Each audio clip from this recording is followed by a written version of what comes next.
Hello everyone. I am popping on this last quarter moon in Gemini to do the new moon reading for Virgo. So I've come on the point of a mutable sign, Gemini, and looking at the new moon in Virgo, another mutable sign. And you might remember that the mutable signs mean that we are in the changing of the season times. So that sort of liminal space between the season we're in and the season we're moving towards. So the date in South Africa, anyway, where I'm from, is the 15th of September for this particular new moon, 2023. And don't worry exactly where you see the planets on this chart, because I've drawn it for where I am, but wherever you are, it might look in different places, but the planets will be in the same sign at the same degrees. So I want to just point out, first of all, that where you see the darker, thicker lines, this is usually the aspects that are closer together. So therefore, the software is going, oof, this is more, needs more focus. Pay attention here. And what we're seeing in the red line, which is a tough one, is the 15-degree Jupiter retrograde making a square to 14-degree Leo Venus. And this is an interesting one for me because this is actually going to be, she's actually going to get closer to, well, they're moving towards each other because he's coming backwards and she's going forwards, and in degrees he's ahead of her. And then when that perfects, it will be their third pass. So what happened was, and I don't have my dates in front of me for this, I'm afraid, but the two of them made this square going forward, both going forward. Then Venus retrograded back over Jupiter, but Jupiter was moving forward and Venus was moving backwards. But now because Jupiter's gone retrograde this week, he's now going backwards and she's going forward. So when a planet is retrograde, and they're not literally going backwards, just a reminder, but when a planet is going retrograde, it is very reflective in whatever its traits are. It's very reflective, and it's often a little uncomfortable. And these are the two benefic planets, so they're said to bring us good things and blessings and joys, and maybe less so, or with a delayed gratification in retrograde. So Venus retrograde in Leo, and that only happens, she only retrogrades every 19 months, and she only retrogrades in Leo every 8 years. So that's something we've been talking about quite a lot, and I do have another video on that. And I'm sure you've listened, for those who are interested in astrology, you've listened to probably many forecasts on those topics, Venus retrograde in Leo. But here we've had Venus moving back in this real reevaluation of who am I? Who do I want to be? And when she would have gone backwards in her second kiss of a score, not a kiss, it was an argument really with Jupiter, he would have been moving forward, wanting to bring the bigness that he does like to bring, and she would have been withholding in some way, and it would have been uncomfortable. And now the script has been flipped, because now she's gone, okay, I think I've unpacked everything I need to unpack, and I'm ready to move forward, and I'm ready to address things, and I'm ready to make the changes I need to make. And he's going, oh, hang on. Something you said the last time has actually triggered something in me, and I now need to reflect. So I can't yet do the bigness with you. And so there is an interesting dynamic going on here between these two planets. And just wondering how that lands in your own chart. See around those degree points if it's touching anything specific in your chart, either Venus or Jupiter, depending if you've got anything in Leo and Taurus. If you're strong there, heavy planets or points there, you might be really feeling this. I'm really feeling it, and I do have stuff in these spaces, so I can attest to it. Then the other thing that is interesting is you can see what's called a kite here. So there's this grand trine in Earth, and then this little sextile to the top here. So we've got sextile, sextile, trine, trine, trine, and that would be an opposition. So sextiles are comfortable with each other, and trines are really comfortable with each other. This is a positive, graceful kind of aspect, and it's all coming to a pinnacle at the new moon point. So the new moon is at 21 degrees of Virgo, And the stronger line here is showing us the part of this whole dynamic, because this is called an aspect pattern. So really anything within that aspect pattern is activated. But the strongest activation is happening between Sun and Moon, who are together at new moon, as is always the case, and making a very tight trine to Uranus. And then a slightly less tight Uranus to Pluto, and again, not as tight, Pluto at 28 degrees to the Sun Moon point.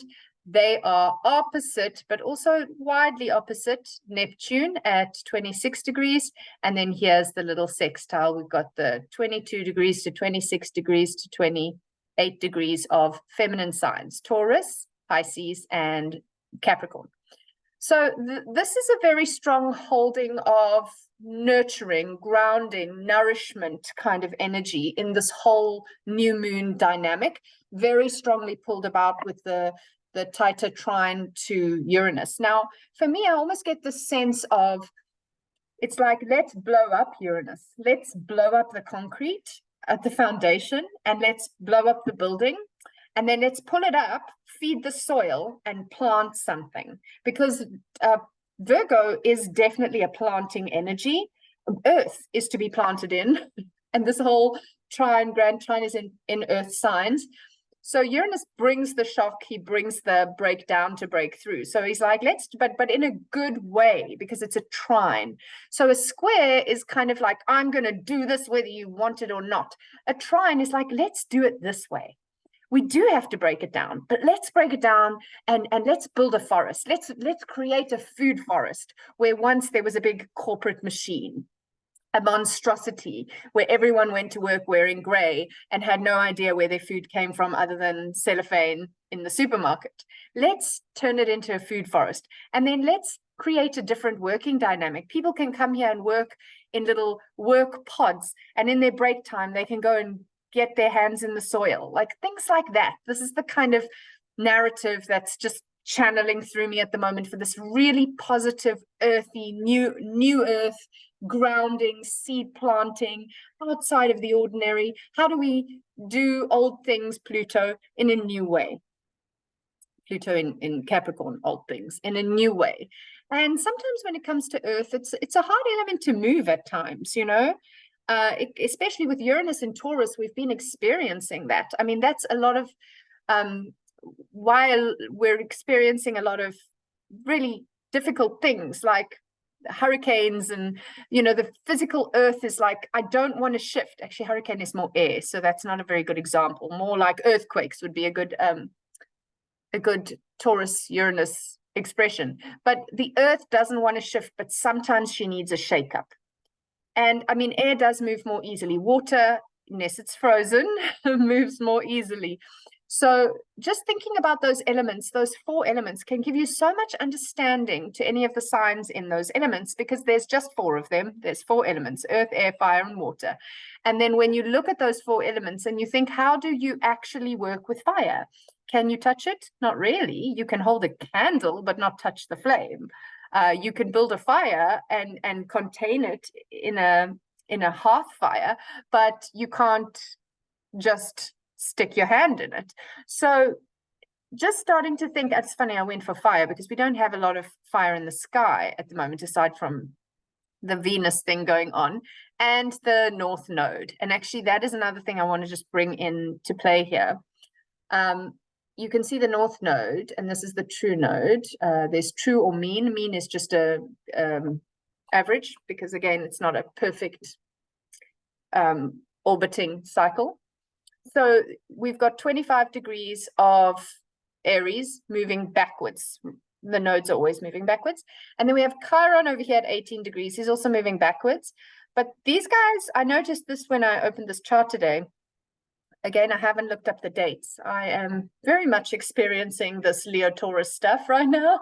So just trying to keep my own head above water at the minute and keep breathing and plodding forward, one foot in front of the other. So I didn't check out these dates for when this will occur, but Chiron and the North Node are going to have a moment. They're going to connect with one another, and in the not too distant future.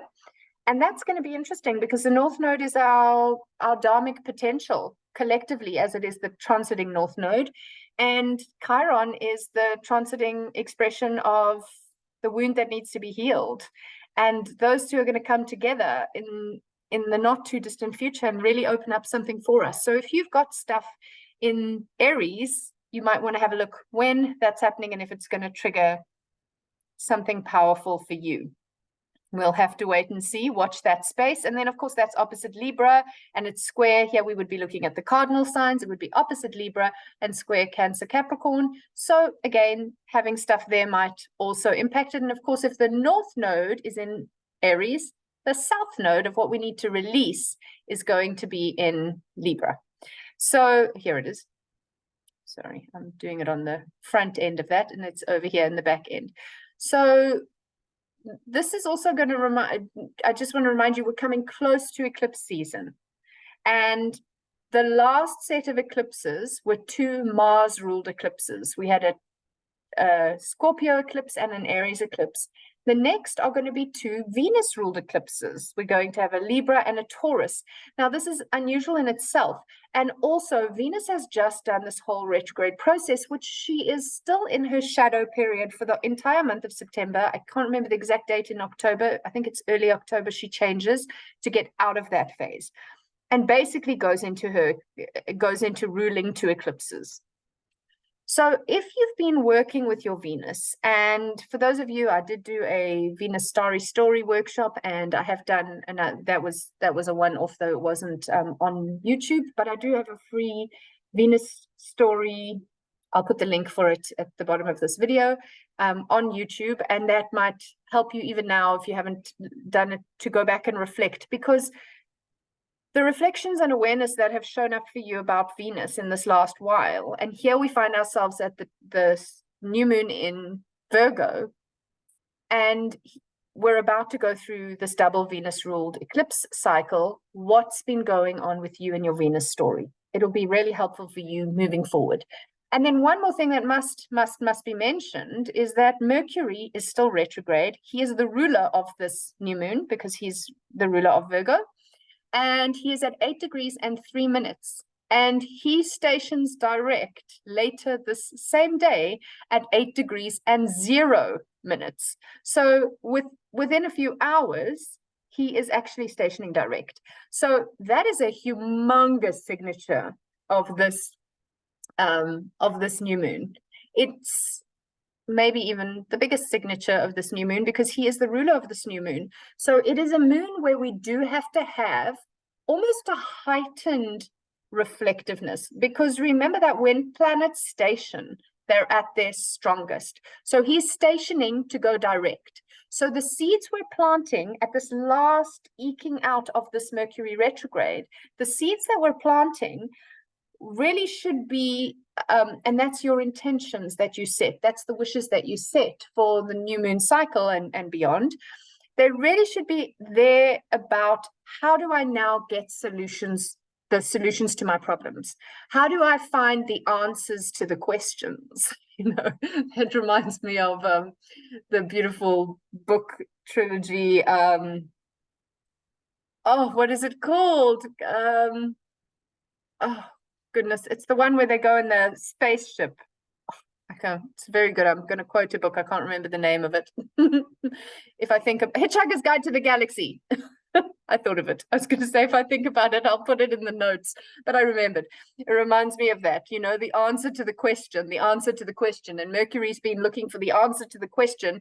And at this new moon point, it's like I almost maybe feel like I'm getting the answer to the question.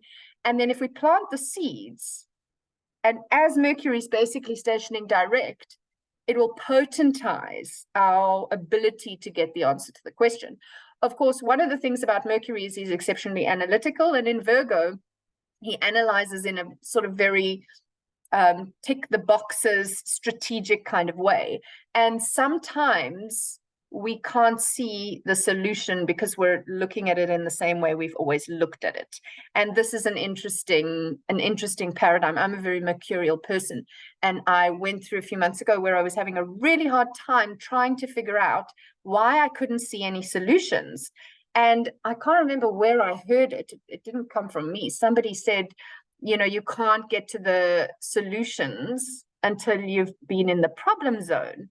And it was like a light bulb for me. And I did a whole journaling process on the problem zone, and I didn't even try to focus on the solutions. I looked at the problems, and then I left it alone. Actually, I remember when this was. It was balsamic moon. So the end of a cycle, which is really where I'm recording this is a good opportunity for you to do it, to prepare.